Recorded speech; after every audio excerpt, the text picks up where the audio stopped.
Ils disent les marchés montent parce qu'il y a des indications que l'expansion du coronavirus est en train de ralentir. Waouh, ça c'est la raison, hein, c'est la raison du siècle. À Wall Street, le Dow Jones a fini la séance en prenant 5,20%, le Nasdaq a grimpé de 6,23% et le S&P 500 de 6%. C'est normalement. Pour que ça monte, il faut que l'économie reparte. Est-ce que vous la voyez repartir dans 2 semaines, l'économie, ou pas, les amis? Non. Qu'est-ce qui se dit? Quand vous voyez les échos, ils disent ça va durer 2 ans, 3 ans, 4 ans. L'hôtellerie, il y a eu 2 grands cabinets d'expertise qui pensent que c'est pour 2022 le retour à la normale. On a eu des nouveaux chiffres sur l'aérien. Il y avait hier dans le ciel de France, hier matin, il y avait 7 avions qui volaient. Tout baisse, les amis. Le transport aérien, moins 90% d'activité. L'automobile, moins 90%. Les chantiers publics, moins 85%. L'intérêt, moins 75%. Merde, à part, c'est là où ça cartonne. L'alimentaire et la santé. Ouais, mais on va payer comment l'alimentaire et la santé? On va le payer comment l'alimentaire et la santé? Expliquez-moi. Je veux une explication. Comment on va payer l'alimentaire et la santé si tu es fauché? Et hier déjà, il y avait la bourse qui montait. Et là aujourd'hui, j'ai reçu plein de messages de personnes qui me disaient « Tami, qu'est-ce que je fais? Qu'est-ce que je dois faire? Pourquoi ça monte ?» etc. etc. Et là, je me suis dit bon, ok, d'accord, j'ai bossé comme un dingue ces derniers jours sur cette formation en économie, mais ça peut attendre. C'est-à-dire qu'aujourd'hui, on est véritablement voilà, face au marché, l'actualité prime. Et donc, c'est important pour vous, effectivement, d'avoir une idée de ce que je pense. Et puis, parmi vous, il y a pas mal de mes étudiants. Et comme, voilà, bon, le coaching, il sera bientôt, mais je pense qu'il y en a pas mal qui se posent la question, qui se disent, donc, honnêtement, ce contenu, c'est d'abord et avant tout destiné à mes étudiants. Mais là, je pense que vous avez pu constater que j'ai essayé de faire un maximum pour ma communauté et je m'en fiche que les personnes ne payent pas la formation, etc. Parce que le plus important, encore une fois, c'est vraiment d'être proche de vous durant ce moment. Vous l'avez vu par le biais du groupe Telegram sur lequel j'apporte énormément de contenu. On est déjà 16 000 personnes sur Telegram. Vous pouvez mettre des likes. D'ailleurs, vous êtes 1500. Je vois, il y a 329 likes. Qu'est-ce qui se passe? Qu'est-ce qui se passe? Allez, on augmente le nombre de likes, les amis. Moi, je veux du 1000 likes de suite. Donc, le groupe Telegram, il est génial. Donc, pour ceux qui ne sont pas encore sur le groupe Telegram, allez-y, on va vous mettre le lien. Il est vraiment génial. Pourquoi? Parce que ça me permet d'avoir cette interaction directe. C'est-à-dire que là, on est dans un marché où ça bouge tellement. C'est un marché historique et c'est un marché où, voilà, je voulais être proche de vous, les amis. La question qu'on m'a posée, c'est finalement, Tami, c'est la merde, tout est négatif et pourtant la bourse monte. Avant de commencer bien évidemment mon développement, j'ai envie de vous dire que toutes les analyses développées durant cette conférence ne sont en aucun cas des conseils boursiers, des conseils d'investissement. Ils sont avant tout comme objectif un objectif pédagogique. D'accord? Après, et je l'ai toujours dit, chacun prend ses propres décisions et c'est quelque chose d'extrêmement important. Donc, comment expliquer le rebond spectaculaire de la bourse? Là, regardez ce que j'ai pris aujourd'hui. On a coronavirus.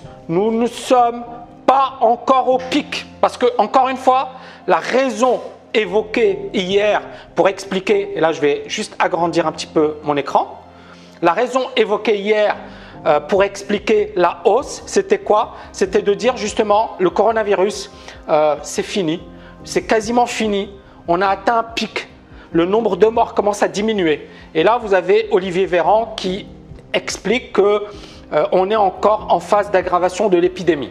Le nombre de malades hospitalisés en réanimation ne baisse pas, il augmente. Il y a eu, entre les entrées et les sorties de réanimation hier, 94 patients supplémentaires. Donc le chiffre de cette augmentation des patients admis en réanimation, de ces patients en état grave admis à l'hôpital, l'augmentation se réduit, se freine, mais nous sommes encore en augmentation, ce qui veut dire que nous ne sommes pas encore au pic épidémique. Ça veut dire que nous sommes encore en phase d'aggravation de cette épidémie sur le territoire national. On a les échos. L'incroyable descente aux enfers du transport aérien. On a quand même Boris Johnson, c'est le Premier ministre britannique, il est en soins intensifs. C'est-à-dire que le mec, il est entre la vie et la mort. Vous avez coronavirus, chute alarmante de l'activité économique en France. Vous avez le Japon, état d'urgence pour 7 régions.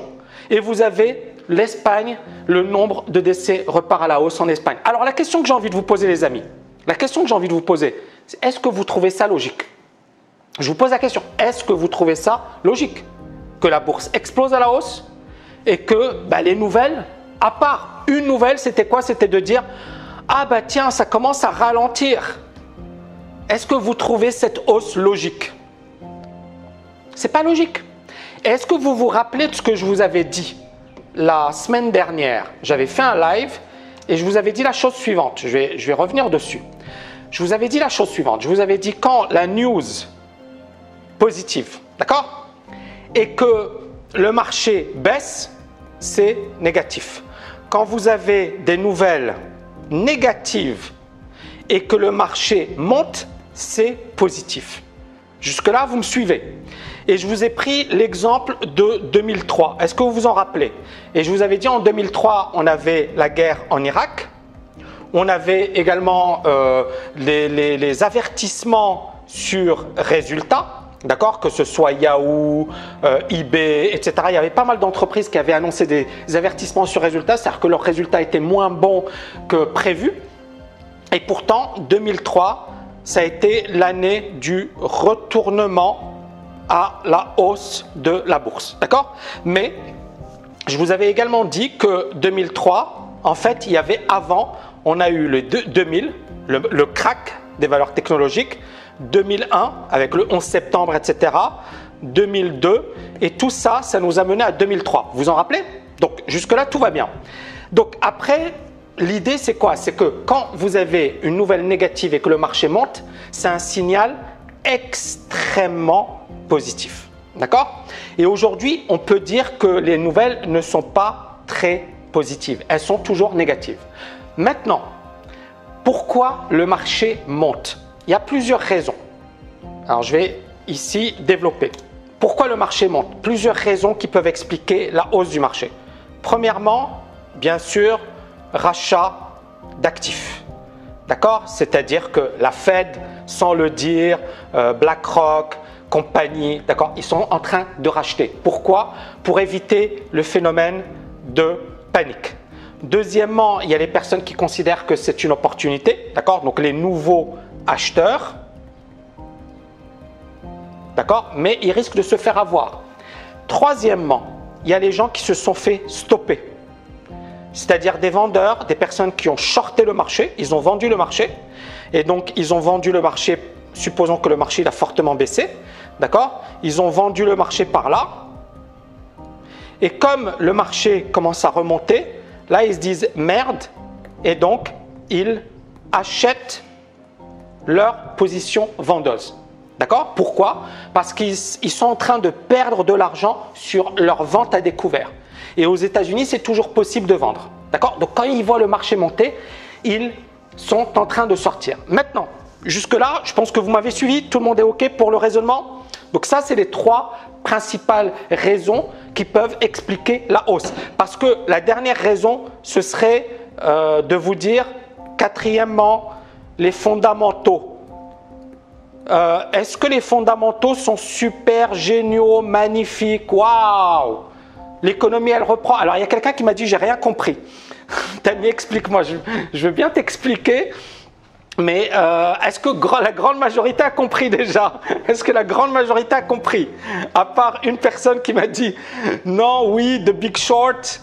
D'accord, très bien. Qu'est-ce que vous n'avez pas compris? Ça m'intéresse. Qu'est-ce que vous n'avez pas compris? Et à partir de là, je vais essayer de vous faire vraiment un truc hyper super simple. Je pensais que c'était super simple. Donc déjà, est-ce que là, pour vous, c'est clair? Donc la première raison, je reviens sur les explications. Première explication, pourquoi ça monte? D'accord? Alors, je vais juste revenir ici rapidement sur le DAX. Ok. Est-ce que vous voyez le DAX? Donc ça, je vais le retirer pour le moment. Ensuite, je vais le remettre les volumes. Est-ce que vous voyez le DAX ici? Est-ce que vous le voyez tout le monde? Tami, on doit investir dans quoi après la rehausse? On se calme doucement, calme. Donc, ici, est-ce que vous voyez le truc? Donc, on a eu effectivement une forte baisse. Le DAX, il est passé de quasiment 14 000 à 8 200. D'accord? C'est-à-dire que, voilà, on a perdu 40%, 30%, 30-40%. D'accord? Donc, on a eu quand même une forte baisse du DAX. C'est 6 000, ouais. Et puis là, on a une magnifique reprise. Vous voyez la reprise? C'est-à-dire qu'il est passé de là à là. OK?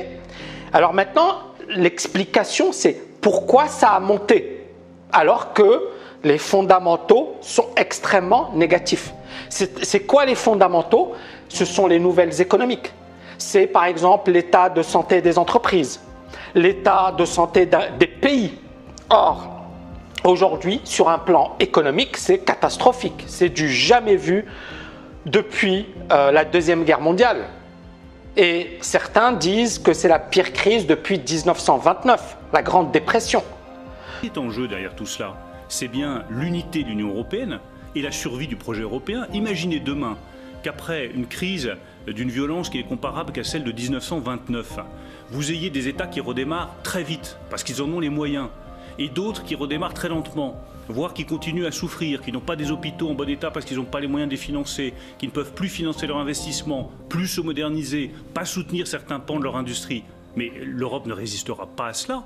Elle explosera si elle ne fait pas preuve de solidarité. Donc c'est une crise qui n'a jamais eu lieu auparavant. C'est du jamais vu. Donc les gens se posent la question suivante. Pourquoi ça monte alors que c'est très négatif?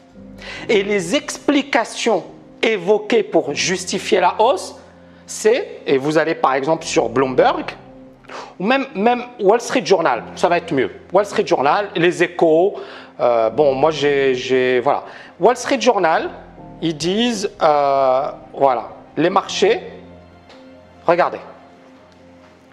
Alors ne vous inquiétez pas, je vais vous traduire. Ils disent, les marchés montent parce qu'il y a des indications que le coronavirus, l'expansion du coronavirus est en train de ralentir. Waouh, ça c'est la raison, hein, c'est la raison du siècle. Donc la question les amis, c'est est-ce que pour vous, cette raison elle est suffisante? Je vous pose la question. Merci infiniment Raja, merci infiniment à toutes et à tous. Et encore une fois, voilà, j'essaie de prendre les choses de manière légère, mais je vous assure que voilà, ça fait mal au cœur ce qui arrive parce que j'ai reçu par exemple, je sais qu'à Dubaï, ils vont morfler, Emirates, ils sont en train de souffrir, Imark, et les malls, etc., ils ont divisé par 2 tous les salaires. C'est la pire crise les amis, c'est vraiment une crise catastrophique.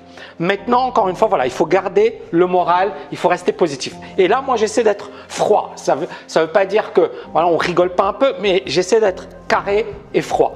Donc ici, la raison qui a été évoquée, c'est quoi? C'est finalement le coronavirus est en train de se ralentir. Est-ce que pour vous, merci infiniment, est-ce que pour vous, c'est une raison suffisante pour expliquer la hausse? Je vous pose la question. Voilà, c'est parce qu'il fait beau, l'immobilier à Dubaï, ça se morfle comme pas possible. Tout morfle. Dans le monde entier, tout morfle. Donc justement, est-ce que pour vous, c'est une raison suffisante pour que ça monte? C'est du pipeau, on est d'accord. C'est du vent, cette explication. C'est juste, ok, merci, mais ça ne suffit pas. Donc, c'est là où moi, je vous explique quelles sont les raisons possibles. Donc, les raisons possibles, ça, ce n'est pas officiel. Mais clairement, la Fed, elle est en train de mettre le paquet. Oui ou oui, la Fed, c'est la banque centrale américaine. Et la banque centrale américaine, elle peut aujourd'hui acheter des actifs. Et donc là, on est bien d'accord que ce qui se passe, c'est quand même bizarre. Oui ou oui?